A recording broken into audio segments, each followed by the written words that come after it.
This is the same way. This is the case for any Nintendo console. You have this Nintendo console for Nintendo branded games. Exactly. That is why you own a Nintendo system. So, in terms of time, Nintendo was way behind it.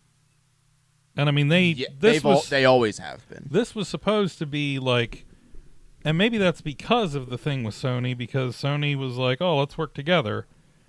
And then Nintendo's like, well, fuck this. And Sony was like, okay, well, we'll just change it a little bit and release it. And Nintendo was like, okay, now we got to start from scratch. Well, look at the history of Nintendo versus other consoles of that time. Like, we'll start with the N64. So if you're playing Tony Hawk 2 on the N64 or Tony Hawk 1 on the N64 and you play it on a PlayStation, the PlayStation version is so much better by a large margin. And it's not because of the graphics or anything in like the actual gameplay itself. It's 110% the controller. Exactly. The controller is what made the experience on PlayStation better for non-Nintendo games, obviously. But when you look at the N64 and what games were popular on it, they're all exclusive to the N64. Right. And that's why I'm saying, in context, the PlayStation, was it more powerful? Maybe. I think a little bit. Yeah. But in terms of the N64 versus the Super Nintendo, holy moly, that is like here to here. Yeah. The GameCube versus the PS2. I mean, the GameCube was way less popular than the PS2. But you look at the exclusives for the GameCube. I mean, it had the RE1 remake. It had Metal Gear Solid Twin Snakes. It had Eternal Darkness. It had Mario Sunshine.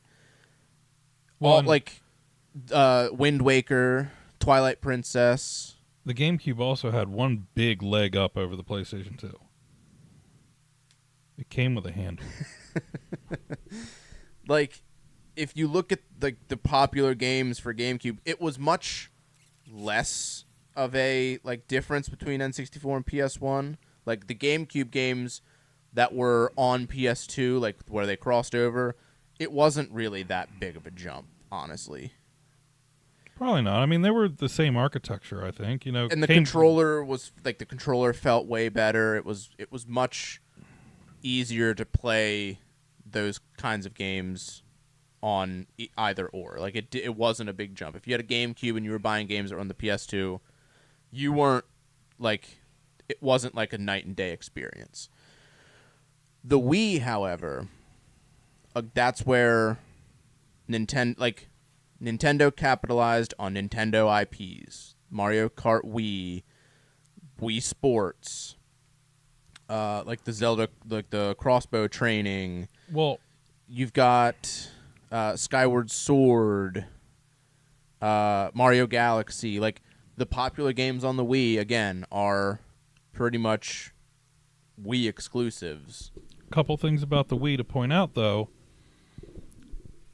When we look through Nintendo's lifespan and the whole run, they've always been the outlier and always made some wacky design. Well, NES and Super Nintendo, granted, yeah, you had Sega around the same time for Genesis and maybe arguably Atari that overlapped, but there was never really a front runner for them to be eh. Yeah. Then along comes Sony with PlayStation, and it's oh. So they're relying on their IP to kind of carry their stuff. And it did, 100%. Sure, because content means a lot. It still does to this day. Absolutely. But the Wii was, if you look in that term, the first time that there was a media standard, and Nintendo was just kind of fine, we'll conform. Yeah. Where they had a full-size actual disc.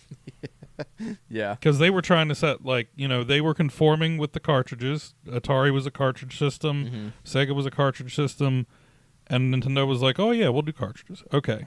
Oh, look, we have top-loading cartridges. Cool. Atari did that in, like, 1978. Then they went to GameCube and it's like, well, we want it to be smaller, so we have these small discs that you literally can't use for anything else, and they're harder to source because they have to be custom made, so they're going to run the game cost up and this, that, and the other. And then with the Wii, they were finally like, fuck it. Yeah, DVDs, whatever. Yeah. The other thing that they did with Wii that literally nobody did was they brought something from the hardware aspect back to the market that set them apart, and they didn't have to rely on IP to do it with the sensor bar, the nunchuck, and the motion controls. It was like a throwback to the original flash gun from the NES system where it's like, oh, look, you can point at the screen and it does something. And they were like, oh, hey, we have flat screen TVs, so look, now you can point at the screen and it does something again. And then it was just like, holy shit. Yeah. It's a reinvention. Yeah, but the thing that's always... And PlayStation I didn't do it. Kinect didn't do it. Those failed miserably. Nintendo has always been, in my opinion, been carried by their first-party titles. If you own a Nintendo system, you're owning it to play Nintendo games. Like, yeah, you're like, especially now, like with the Switch, it does make it easier to pick up, a game that you're like, do I want it on PS5 or do I want it on Switch? You're not really, like, graphically you are, but gameplay-wise, like, it's kind of the same. I'm probably doing Switch just for the mobile aspect. Pretty much, yeah. The convenience factor. Let me ask you a question about that. Kinect, Wii, which one came first? Well, the PS2 had the Move camera. Okay. I think, the iToy is what it was called. They had the iToy, but that wasn't really like a broad use-it-all type thing. No, I think the Wii was the one that, like, made it central, popular. Well, I mean, it was like every game. Yeah. Like, it was ingrained in the system. You could have the other controller and or turn it sideways for things. You could shut it off. But it was there if they wanted it. It was central to that idea. With the eye, it was like, oh, well, we have this special library that you have to build everything in and code in. And, you have to have these special controllers that are not included, but they're extra because we have another standard controller. So it was kind of like the opposite that everybody else was doing. And if you think back to it, the Wii was like the most sought-after item that Christmas. Oh, yeah. It was wool. It was night and day. Yeah, like basically everybody had a Wii, and it was because of Wii Sports. Well, yeah, I mean that. And it was also marketed as like a healthier video game experience. You had the Wii balance board, and you could work out, and that was a year after the fact. That the Wii think Fit board came out. I think they marketed it with that in mind, because that's when, like, video games started to branch out beyond just gamers. It was family. So here's another concept that Nintendo really did there that they did well. You said Wii Sports was the most popular game. True. What's going on, Austin? How did you get Wii Sports? It came with the console. Thank you! Yeah. So you have hardware that is actually something different than anybody else. You're including the best game with the damn console in the price, and you're wondering why this is your best-selling is that the best-selling console of all time? No. Which... Are you sure? It's not. What is? I believe it's the PS2. But No. I mean for Nintendo. Oh, no, it's the Switch. Really? Yeah. I can't believe this. It's actually not the Switch. Really? It's the DS. Oh, I could see that, yeah. But the PlayStation 2 sold 160 million. Yeah. PlayStation 4 sold 117 million. Game Boy was 118. But yeah, the Switch is 146 million. Dreamcast is like 28th. Yeah, Dreamcast was. Wii U was a rip. Yeah. Yeah. I think that console gets dogged, but I think that console deserves a little bit more credit where credit is due. So N64 sold 32.93 million, which was just more than the Atari 2600, which was literally the first console. SNES was roughly under 50 million. I'm curious, the original NES was 61 million. PlayStation 5 is only 65 million. Well, because I think now we're in this weird, like, there's so many options now.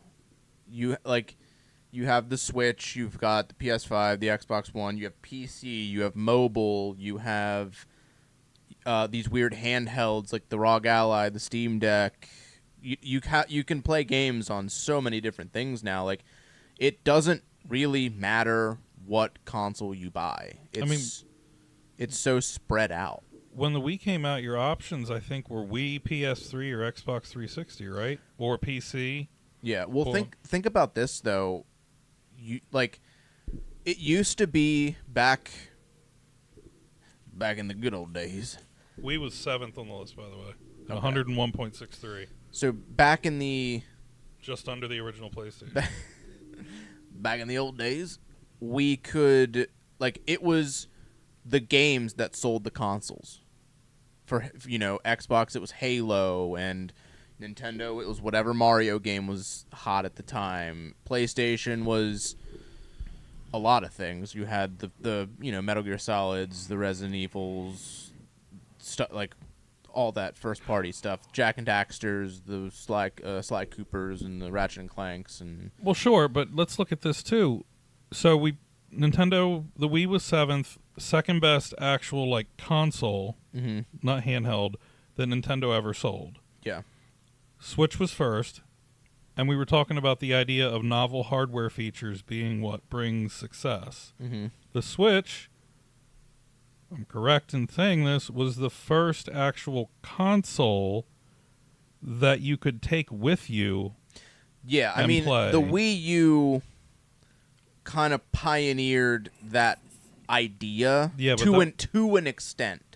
Because you had the Wii U, you could play it on your TV, but if your mom was like, hey, I want to watch TV, you could turn off the TV or change the TV and play it on the Wii U gamepad. Right, but you couldn't actually take it with you. You could kind of take it around the house, but you couldn't physically take it with you on a trip and play it that way. Right, so with the Switch, they switched them, literally. I think isn't that why they called it the Switch? I have no idea. Because they flipped it, they were like, oh, we'll just put the actual processor in the game and then let you dock it instead of vice versa. Yeah. So I guess what I'm getting at is that Nintendo is starting to learn that you can't rely on your intellectual property alone to carry you through. Not anymore, because again, we're in an age now where games do not sell systems. Not anymore. What does? What is the premier game to play on PS5? Astrobot. Basically. I love Astrobot. I want it so bad. It's so good. Fuck you. Crash Bandicoot. Yeah, like, we don't have that anymore. Like, when with Xbox, it was like, oh, Halo Infinite. Well, I could play that on my PC. So what do I need an Xbox for? And with PlayStation games, it's like, oh, God of War, Ghost of Tsushima, Last of Us. I can now play that on my PC. I don't need to buy a PS5 for it. If I have the patience to wait for it to come to PC, I'll just wait. I don't have to rush to buy this system to play the exclusive game. Switch. Like, you have the Nintendo games that you want to play. The Pokemons, the Marios,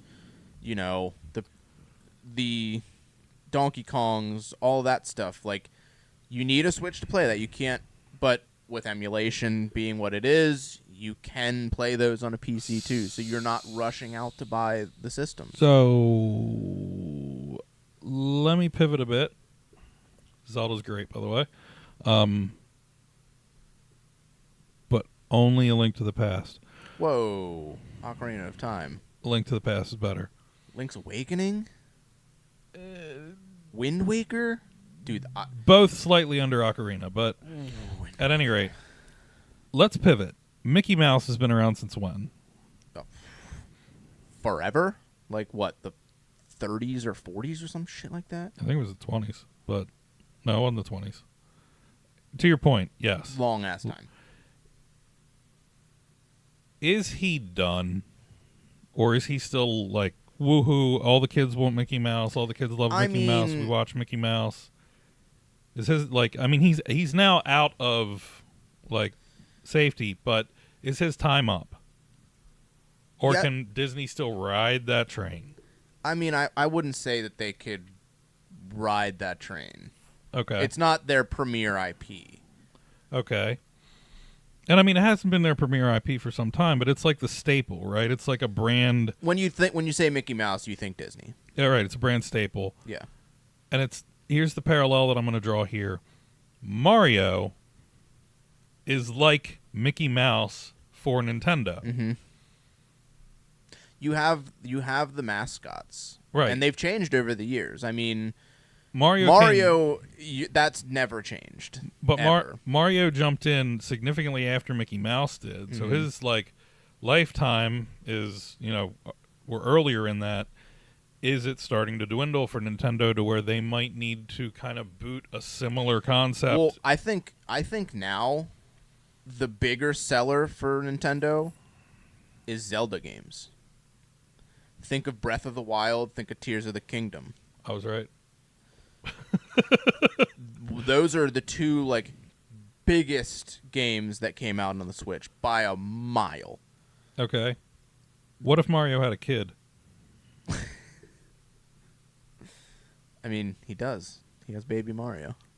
No, that's not. No, Baby Mario is not Mario as a kid. Like it's like. What if he were in, like, instead of red and green, what happens if you mix red and green? You get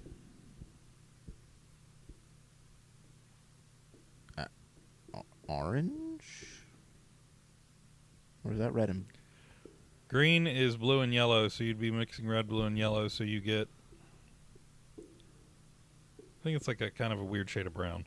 But because green's a secondary color. Anyway, the point is, like, you throw together like this little thing where it's like a teenage Mario in a different color instead of red or green for Luigi, and maybe he has like different facial hair or something like this, and you got Mario, Luigi. What's another Italian name?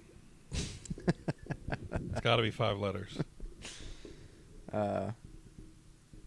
Vincenzo. Mario, Luigi, and their long-lost brother Vincenzo. Vinny. No, it's Little Vinny. Little Vin. That's it.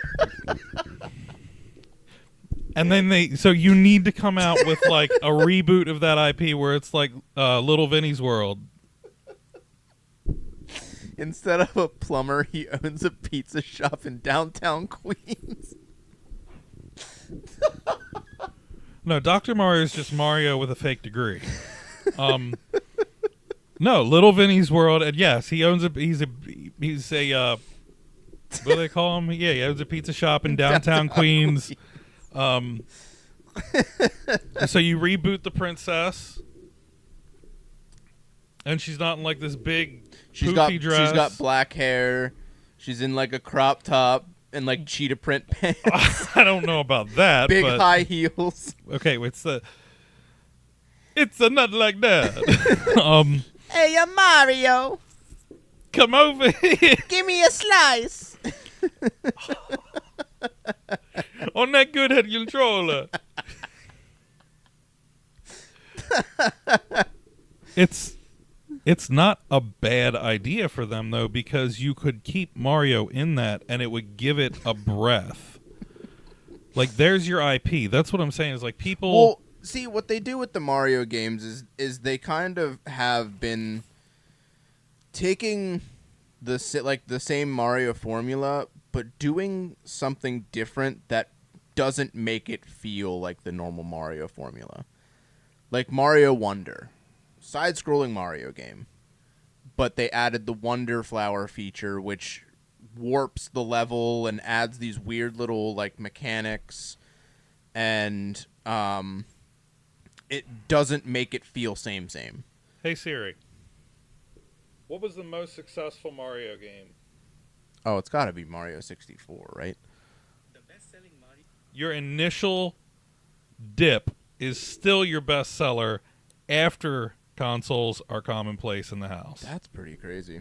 I would have guessed Mario 64. People want the hot ticket item. They have fear of missing out.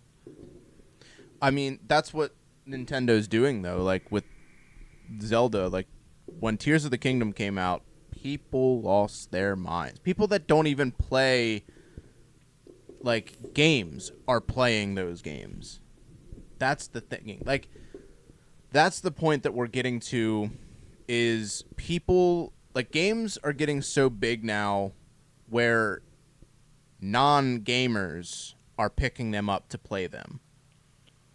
So the Super Mario series itself sold nearly 500 million copies total. Now, is this just the regular copy, or is this that's all Mario? The pack-in copies that are the triple ones and the all double Mario, ones? like Super Mario, Super Mario World, Super Mario 64. Oh, all Marios all as a collective. Okay. The spin-offs have sold 363 million. What would they consider the spin-off? Like Dr. Mario? Yes. Like Mario Kart, Dr. Mario, all that stuff. So the Mario name, the Mario brand, has sold 900 million games since its inception.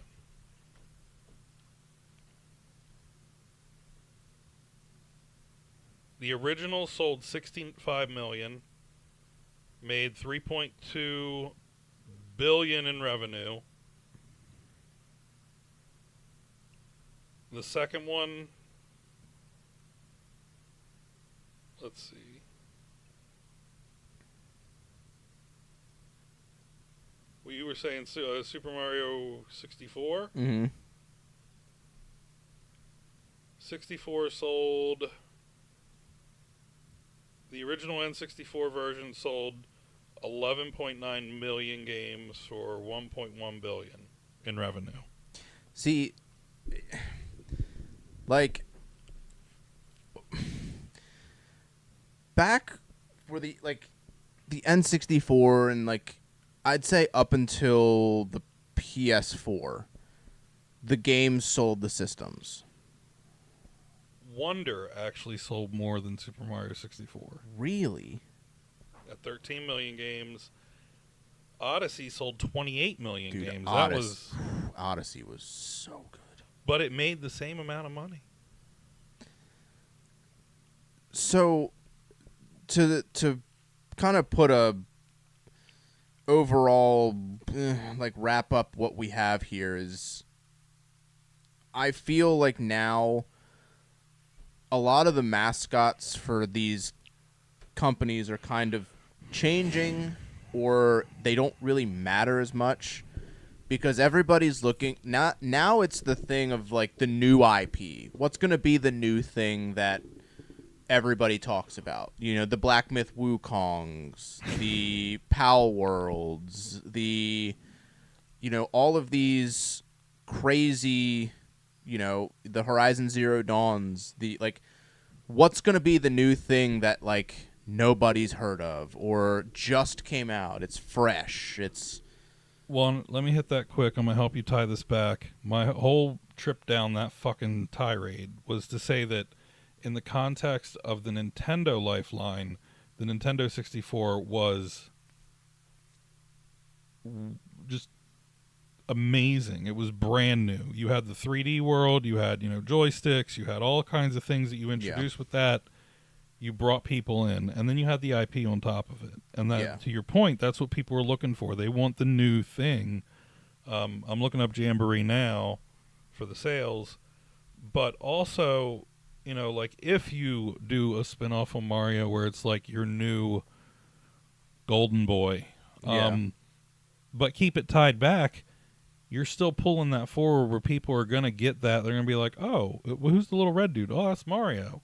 And then you have this huge library of things behind it where they're going to go back and be like, shit, let me look at all this. Well, I mean, that's what my daughter does. Like, one of her big things now is Mario. Like, she loves playing Mario Wonder. She loves playing the new Mario Brothers. It was like the Wii Deluxe.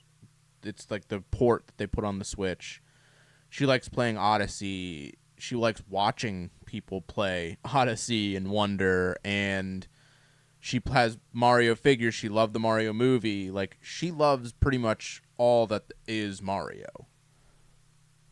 So it's a character that is going to, like, that transcends time, really, and will forever be a Nintendo staple, and will forever help sell Nintendo consoles in the future because everyone wants to play the new Mario game. That's Exactly. Well, you're always going to. To tie this all together, as gaming evolves and consoles are going to be less and less desired because you can play on so many different devices.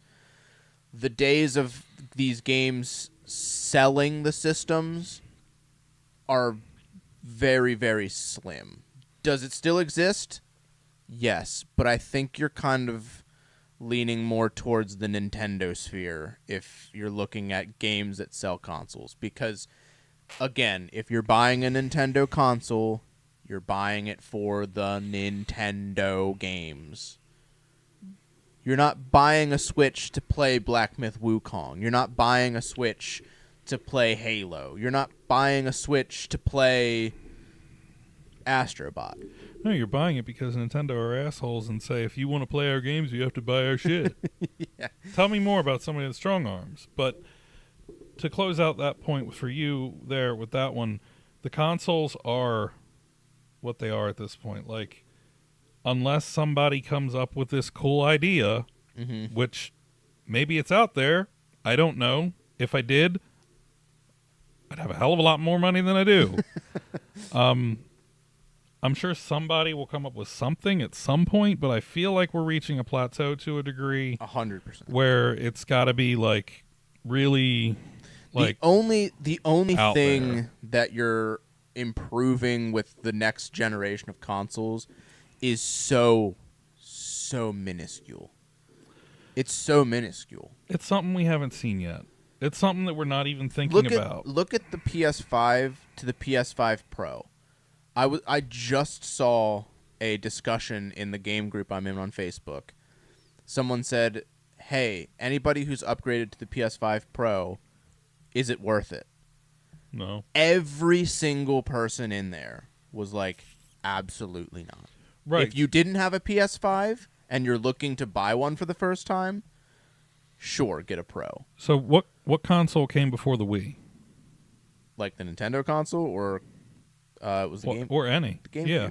So for Nintendo, it was the GameCube.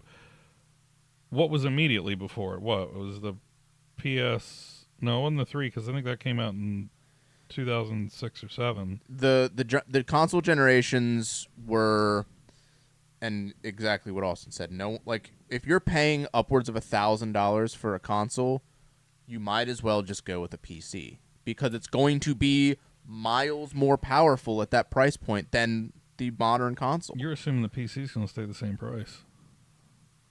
I mean, for what a PS5 offers, you can pay basically that on a PC and get a much smoother. How much was an gameplay NES in $20-25?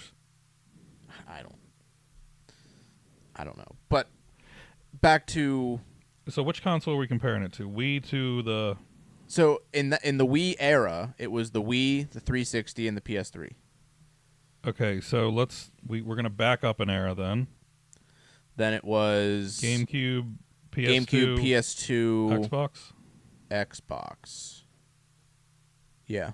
So when those consoles came out, the GameCube, and we were all playing them and enjoying them, who the hell actually saw the Wii coming? Other than Nintendo, who was developing it. True. Like there's depending on how crazy you get with a PC.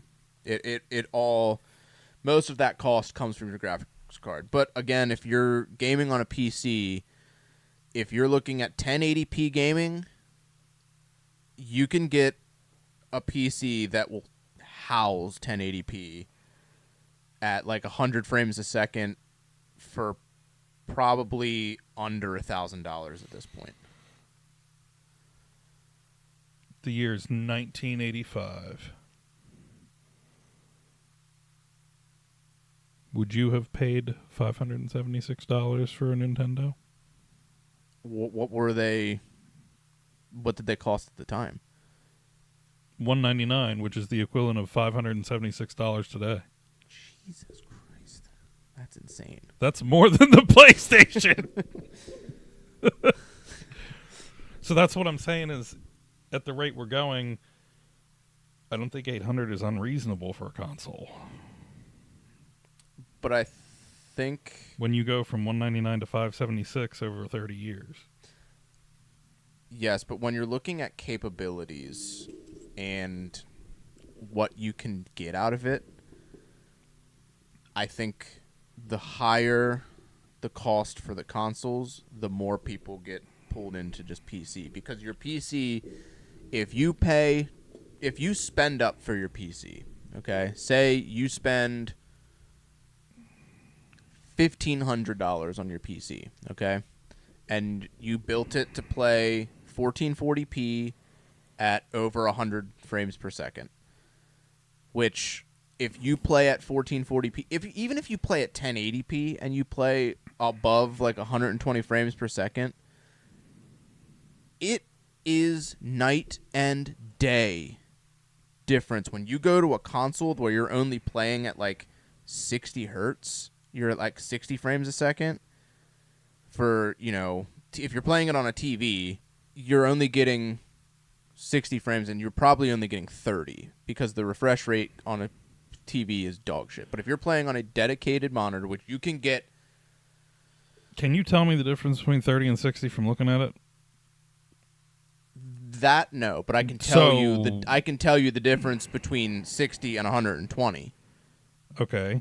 Because once you touch 120, either at 1080p or 1440, you can't go back to 60. You need a display that will support that. That You doesn't can- come you with the can- console. No, but you can get PC monitors that will support 120 hertz refresh for next to nothing nowadays. I get that. You still have to buy it. Yes, I understand that. But what I'm saying is if you're building this PC for playing whatever you're choosing, 1080p, 1440p, whatever. If you're paying up the money now for it, you have that, and it's still going to be better than the next generation of consoles. Keep in mind, PCs also aren't as straightforward as consoles. It's not simply turn it on and play. Yeah, well, But let me yes and no. You have to know how to use Windows. I mean, Not everybody. Trust me, I run into this shit every day. It's like, I wish you knew how to use Windows. yeah. Let me pitch you a greenfield, and you tell me if it's worth $800. Console is half the size of the PS5. Mm-hmm. Twice as powerful. Video quality gives you 60 hertz output at 4K. So you're getting 4K 60. Yep. Okay. You play it with your mind. No. No, really. No. Not for $800. Mm-mm. Even though all you have to do is sit there and think where you want your player to go and do, and Nope. why not? Because I've tried a augmented way of playing games. No, this isn't augmented. This is literally Neuralink. I understand. But how have I played games from the day I started playing games to the day I still play games? With a controller? With a controller. So you want a controller. Or a keyboard and mouse. Okay. I've played VR. It was cool for like a couple of days. This isn't VR. Yes, I understand. But it's not the way that I want to play games. Okay, so you want a controller. Yes. All right, you get a controller. I guess still no. And it polishes your rod. Then you paying $800 for it? Well, your wife appreciates that. Again, I don't have the idea. Something's out there, but I don't know. Gaming is changing. What it's going to turn into, I don't know. What consoles are going to look like, I don't know. Go play GoldenEye. there's that guy that plays Pong with his mind now that he did the Neuralink shit with Elon.